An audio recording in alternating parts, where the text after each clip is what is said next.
Hello quotes. അപ്പോൾ ഫെബ്രുവരി ആയിക്കഴിഞ്ഞാൽ പിന്നെ എല്ലാവർക്കും വാലൻറ്റൈൻസ് ഡേയുടെ ചിന്ത ഓർമ്മ അല്ലേ. അപ്പോൾ ഫെബ്രുവരി നമ്മുടെ ഏറ്റവും ഷോർട്ടസ്റ്റ് മന്താണ്. പക്ഷേ അതിനെ ഓർക്കുന്ന എല്ലാവരും വാലൻറ്റൈൻസ് ഡേയുടെ പേരിലാണെങ്കിലും നമ്മൾ അതുകൊണ്ട് ഇഷ്ടംപോലെ ക്രാഫ്റ്റുകളൊക്കെ ഉണ്ടാക്കുമല്ലേ. അപ്പോൾ ഇന്ന് നമുക്കൊരു ക്യൂട്ടായിട്ടുള്ള ഈസി ആയിട്ട് ഉണ്ടാക്കാൻ പറ്റുന്ന ഒരു ബാഗ് ഉണ്ടാക്കി അതിന് ഞാൻ ഹാർട്ട് ഷേപ്പിലുള്ള 2 കട്ട് പീസ് ഉണ്ടാക്കി അതിനെ പാറ്റേൺ ഉണ്ടാക്കിയെടുത്ത പാറ്റേണാണ്. നിങ്ങൾ വേണമെങ്കിൽ ഇതുപോലെ നല്ല കട്ടിയുള്ള പാറ്റേൺ പേപ്പർ കിട്ടുവാണെങ്കിൽ അതാണ് നല്ലത്. പിന്നെ ഒരു പേപ്പർ എടുക്കുക, ഇതുപോലെ നീളത്തിൽ കട്ട് ചെയ്ത ശേഷം ഇങ്ങനെ ഫോൾഡാക്കി പെനനെ നടുക്കൊന്ന് ഇങ്ങനെ ചെറിയ 2 കട്ട് ചെയ്ത് കൊടുക്കുക. ഇനി നമ്മൾ ഹാർട്ട് ഷേപ്പിലുള്ള അതിന് ഒരു ഹാർട്ട് എടുത്ത് നമ്മളിങ്ങനെ ഒട്ടിക്കുക, മറ്റേ ഹാർട്ടിനെ മറ്റേ സൈഡിൽ ഒട്ടിച്ച് കഴിഞ്ഞാൽ നമ്മുടെ ഹാർട്ട് ഷേപ്പിലുള്ള ഒരു ക്യൂട്ട് ഡിഫറെൻ്റ് ആയിട്ടുള്ളൊരു ബാഗ് റെഡി ആയിട്ടുണ്ട്. ഇനി നമ്മൾ ബാഗ് തൂക്കിയിടാൻ വേണ്ടേ, അതിന് വേണ്ടി നമ്മൾ 2 പഞ്ച് 2 ഇതുണ്ട് ഹോളിട്ട് കൊടുക്കുവാണ്. ഇനി അതിനകത്തോട്ട് റിബൺ കയറ്റി റിബണിനെ ഇങ്ങനെ കയറ്റി റിബൺ ഒരു കെട്ടിയിട്ട് കൊടുത്താൽ നമ്മൾ 2 സൈഡ് സ്ട്രിങ്ങും റെഡിയായി.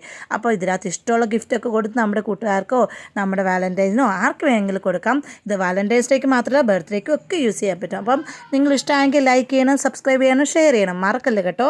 അപ്പം എല്ലാവർക്കും ഹാപ്പി ആയിരിക്കണം. ഇനി ഏതാ വീഡിയോ വേണമെന്നുള്ളത് പറഞ്ഞാൽ നമുക്ക് പിന്നെ ഗിവ് അവേയുടെ കാര്യം ഞാൻ മെൻഷൻ ചെയ്തതിന് മറക്കല്ല കേട്ടോ. Okay, by.